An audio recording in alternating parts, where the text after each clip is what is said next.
Hello friends and greetings for the day. Welcome back to another tutorial of our software testing bootcamp where we are talking about our first chapter, basics of software testing, and continuing ahead with the next tutorial, which is called as our psychology of testing. As a part of this particular tutorial, we'll be trying to understand more about the psychological aspects of being a tester in an organization. The most important thing to understand here that what exactly a tester needs to possess as a psychological aspect in order to perform testing and at the same time being collaborative with other stakeholders in the organization. It's a very common intuition to understand that how exactly a tester is different from the developer. Now we pretty much understand that it is something which is unique about a tester is the perception, the intuition to think like an end user. A tester generally needs to possess a mindset where they think that where exactly a developer or any other person can go wrong and the requirements could be not clear also. So let's talk about the development part of it, where a person is responsible for creating a product and a testing team who's responsible for validating those creations. Now there's always a possibility that you can have conflicts because you are upfront trying to find mistakes in somebody's work and your day-to-day work, right? Now the story starts with the significance of testing, where we understand that a person being given with the responsibility of testing, why this person should be different from the one who is creating the work, right? A developer, isn't that person capable enough to test the product? Answer is of course capable enough, but not his own product, not his own creations. There's someone else who's required always to do that. Go back to your graduation. When you talk about interacting with your examination, when you used to prepare for the examination for a few days long, and no matter how long you take, how much effort you put in the preparation, and you write the examination, you may spend a little time to revisit your responses in the examination before submitting your examination sheet to the teacher back, right? Even if you have reviewed your work, it's difficult to find your own mistakes. Now, when you give it to a teacher, the teacher is someone who has not written the answer scripts, can very well identify your mistakes and where have you gone wrong. Now, that was the common understanding or human psychology being understood that why do we need someone else to review the work or test the work done by the developer. Developers are equally competent, but it's just that they cannot find their own mistakes because it's a human psychology that it is difficult for a human to find their own mistakes, right? If in case I'm also talking about myself, if I'm trying to create a particular content, I'm trying to write a book, at the same time, if I try reviewing my own book myself, I would never think that this particular thing is having issues.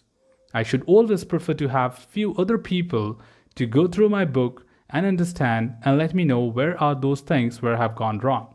Because I'm the person who is creating. A human mindset is always built in such a way that you think what you are creating is absolutely right. Not about the attitude, not about the overconfidence, but as you are building it up, it pretty much makes sense that you are thinking you're doing it right. Until somebody else tells you from a different perception, hey, this is not the way you should be doing it. There's an alternative to do it, or this is the better way to do it, or this is actually wrong. This is not going to result into what you really want to achieve, right? Now that's where I need somebody else's perception to do the job. Now this is more important to understand that why a tester behaves differently than anybody else in the organization. Now given that context, that a tester is always a person who is supposed to think differently from a user behavior or a customer end user perspective, then they sometimes tend to be negative with their work, right? Now at this point, I'm not wrong by saying that a tester is always destructive in nature. Their objective when hired in the organization or given that responsibility of testing the product is not limited to testing. They are hired with an objective of giving the confidence that, hey, you have to prove that this piece of work does not work. Now that's where a tester is given with the responsibility that prove that what developers are creating is not meeting the expectation. Now in order to prove that, you would write test cases, you would write something specific, which will result into failures. And this failures is an achievement for a tester, stating that you, being a tester, have identified where exactly developer have gone wrong. At the same time, do not ignore that the better you know the development team, the better you know where the things can go wrong, would also be added advantage for being a tester. So you should build that capability, build that mindset that yes, you do not love this product, you do not think that this product is going to work. You just want to prove that what are the different ways by which the system can fail or can have failures at any point of time. Now, this is what a test engineer is required to be, and thus we say the approach used by development team is constructive in nature, whereas for the testing team, it is destructive in nature. Developers build the product, and we break the product. We prove that this thing doesn't work. And in order to justify that, we write n number of different scenarios, n number of different test cases to make sure that this thing is not going to work. If everything passes, still we are proving quality. If anything fails, you are a good tester that you found some defects and you can report it back to the developer. Now the problem happens not when you are finding issues in somebody's work. The problem happens when you tell them that, hey, what you did is not up to the mark. That's where someone can feel offended about it. Somebody can feel bad about it, that, hey, who are you to tell me that I'm not doing well? Have somebody given you responsibility or kind of, ownership that you can blame me for my mistakes? Or you can put that finger on me? Answer is yes, of course. You have the rights to report the defects to the developer or concerned author, but the point is not the way we just spoke about, right? Being a tester, you have to be collaborative. Given that you are a tester, your intuition, your objective towards the product, towards the application is negative, but you are not negative to the person creating it. So it's always required, it's very important for the testers, including the test managers, that they have good interpersonal skills and an amazing communication skill as well. Because when it comes to the communication, when it comes to the coordinating with the owner who built that, and you're trying to go and just tell him the great news that, hey, I found a lot of issues in your work product, what you just created. Now, that certainly the person will not like, right? So how politely, how convincing you sound when you share that information. Again, you should not be sounding pleasing there that, hey, I'm so sorry to tell you that you got your defect or your code broken, right? You just have to be, kind enough in terms of saying that I'm not pointing that finger on you, I'm pointing that finger on the product, right? So there's a difference in two statements, which I'm going to tell you right now. When you call out a developer, hey developer, you have done a mistake in the code. And other way around, you say, hey developer, one of your code is having issue or having defect. Now there's a big difference between these two statements. The very first statement, hey developer, you have done a mistake in the code, you are pointing the finger on the person who has created it. Whereas in the second statement, hey developer, your code has a problem, or code is not working, you are pointing the finger on the code. So always be fact-focused, neutral, and pointing your discrimination to the product, not to the people. And there are n number of reasons why you should do that. And some of the points are mentioned here. In order to make sure that you are working as a team, start with collaboration rather than battles. You should not be encouraging that conversation which can lead to a different discussion altogether.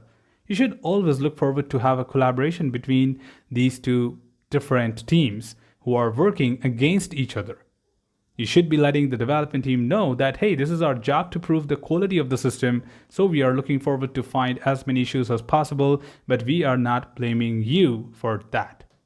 It's just that, yeah, we are good friends. We are talking about building up the quality in the product. Always remind everyone of the common goal of better quality system. It is just a profession that you are asked to do that, but I have no personal revenge, no personal contradiction with you as a developer. Right? Also, communicate the findings on the product in a very fact-focused, neutral way without criticizing the person who created it. Mind your language, mind your statements, mind your words when you speak to them, especially when you're reporting defects or when you're reporting the findings when you do the reviews.